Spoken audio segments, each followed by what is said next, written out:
You're here in Billings. There's a big hurricane going on in Washington, D.C. What is your message to the good people of Montana? Well, I'll tell you what, I think the country and even the world is seeing what's going on. The level of popularity, the level of love, not only in this room, but all over the country, outside of that little swampy area, the level of love is incredible. Our country, Pete, is doing better than it's ever done before. The markets are the highest. The jobs are the best. We've cut your taxes massively. We have what we've done on regulation, I think it's probably really the big secret, because frankly, it may be even more important than what we've done with taxes. Today we have, as you know, a great future Supreme Court justice going on, Justice soon to be Kavanaugh. And we just had a brilliant, young, fantastic justice approved, Justice Gorsuch. That's going to save, hopefully, your Second Amendment and so many other things. So, I mean, the level of love in the country is beyond belief. Outside of that little area, but the level of hatred there is also beyond belief. Yes. Let's talk about that little area just a little bit. Folks here may have seen an anonymous column written in the New York Times. And I think this audience would say that an attack on you is an attack on the people that voted for you. Yeah. Are you any closer to knowing who did it and what should be done if you find out who did it? Well, number one, the Times should never have done that, because really what they've done is virtually, it's treason. You can call it a lot of things. But to think that you have somebody in all of the cabinet, so many people, as you know, they came forward, they're writing editorials. They're all saying, it's got to be at a fairly low level, because so many people today, I was just coming out, and I see all the people that are saying such great things. We have a lot of love in the administration. And the White House is truly, as you would say, a well-oiled machine. It is working so well. And I heard you say yesterday, we have thousands of people that in theory could qualify. So they take one person out of thousands. But what's unfair, I don't mind when they write a book and they make lies, because it gets discredited. We just discredited the last one. We discredit all of them because it's lies. But I'll tell you, when somebody writes and you can't discredit because you have no idea who they are, usually you'll find out it's a background that was bad. It may not be a Republican. It may not be a conservative. It may be a deep state person that's been there a long time. You don't know where. It's a very unfair thing. But it's very unfair to our country and to the millions of people that voted really for us. They voted for us.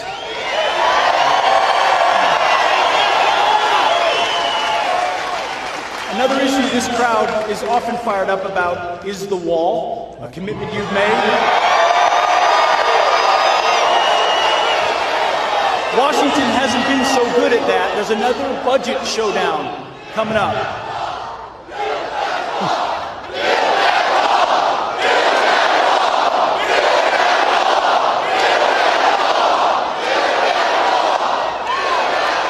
Congress hasn't been very good at funding that wall. You've got a budget showdown coming out this month.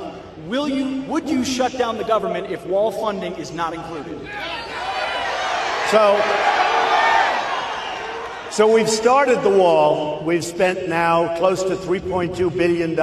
We're in different parts of California. We're doing an 80-mile strip, but we are looking to get the rest of the funding. Here's the thing. I have a lot of great Republicans. We need Republicans elected in the midterms. We have to get Republicans.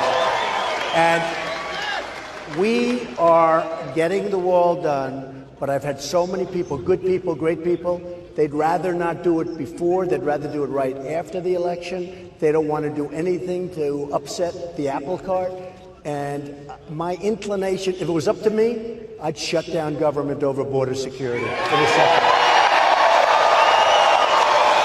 And I guess when you get right down to it is up to me. But I don't want to do anything that's going to hurt us or potentially hurt us, because I have a feeling that the Republicans are going to do very well. We have the strongest economy we've ever had. I think we're going to do really well in the midterms. Between the tax cuts and all of the other things we've done, So most likely I will not do that, but we're going to do it immediately after the election. I have the commitment from Mitch McConnell, from Paul Ryan, from everybody. We do it right after the election, where hopefully, frankly, it'll be easy because we'll have more Republicans, not less. We're doing very well in the Senate. And I think we're doing really very well in the House, but we'll see how it comes out. It'll be an exciting day, I can tell you that. Nothing will be as exciting as our day almost 2 years ago. Can you imagine? It's almost 2 years. So we're going to get the wall. We've already started the wall, and we'll continue onward. Mr. President, tonight is the first NFL game. They don't have as many viewers as they used to have. But from Colin Kaepernick to the NFL to now Nike, who's going to win this cultural showdown of standing for the anthem? We are. I don't know what the NFL is doing. Honestly, I don't know what the NFL is doing. From what I understand, it's in contracts that you have to stand for the national anthem. In fact, they have some where it says you will stand, you will have the helmet on the ground and the hand on the heart. That's what it says. I don't know why they're not enforcing it. And in cases where they don't have it, you know, they had a new thing where they don't have to do that. You don't have to kneel. You can go back into the locker room. I think that's worse than kneeling in a certain way. You're going back in. That shows that you just have no respect for the anthem of the flag. I don't like what Nike did. I don't think it's appropriate what they did. I honor the flag.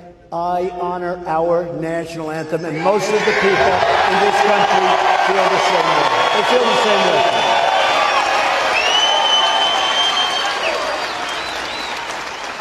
One more quick question back to Washington. Rudy Giuliani just told the AP that you will not be answering any questions written or in person to the so-called special counsel. Can you confirm that? Look, there was no collusion. Even in these crazy books, they don't talk about collusion. There was no collusion with Russia. I love this country. Now, if we get along with China, where we're doing very well in trade, do you notice what's happening? Do you see what's going on? And with Canada and with Mexico and with different places. But if we get along with China, if we get along with Russia, if we get along, just a little while ago, a very nice statement came out from North Korea. You probably saw that. By the way, you won't read that in the papers because when it's nice, they don't put it in. Kim Jong-un said very nice things. He said, we want to get denuclearization during the Trump administration. It just came out a little while ago. Nice, very nice.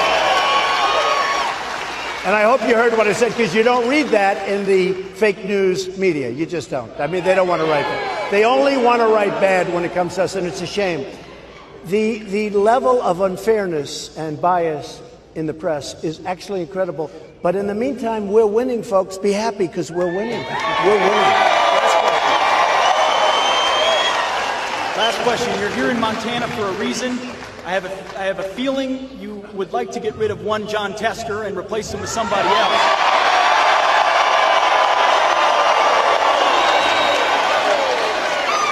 The VA is a personal passion of mine. Good. What happened to Bronny Jackson was a shame. Is that going to be a focus of your remarks? Well, first of all, you have a new man, Matt. Do we love Matt? So Matt is... they know him so well here. He's been so successful. He's running for the Senate. And frankly, what Tester did to a phenomenal man, Admiral Ronnie Jackson, my doctor, he's an admiral, he's a doctor, he's like he's just a great person. And what they did to demean this man, and he held up because he's strong, but most people could never take it. Ronnie Jackson, we love you. It should never have happened, but what Senator Tester did and what he said that turned out to be false was incredible. And you see that in politics. People say things that are totally, they're doing that with Matt. They're saying bad stuff, and they figure, hey, we'll correct it after the election's over. Let me tell you, you have a winner here. He's going to win, and he's going to give us his votes, because Tester's never going to give us a vote. I know he did a commercial. I feel a little bit guilty, because he did a commercial today, and everyone's saying it's like a love letter to President Trump. That's because I won the state by many, many points. And so is that right? I mean, he did it's a love letter. I shouldn't say bad about him. The fact is, we're never going to get his vote. On the Second Amendment, if he can, he'd get rid of it. He'll follow Schumer. He'll follow Pelosi. He'll follow Maxine Waters. Okay? And the problem we have as a group, he will never, ever vote for us. He didn't vote for Judge Gorsuch, Justice Gorsuch. He didn't vote for tax cuts. He didn't vote for the things that we need. So you need to elect our friend, and he's going to be a phenomenal senator. You got to vote against Tester. You got to vote. He will never, remember this.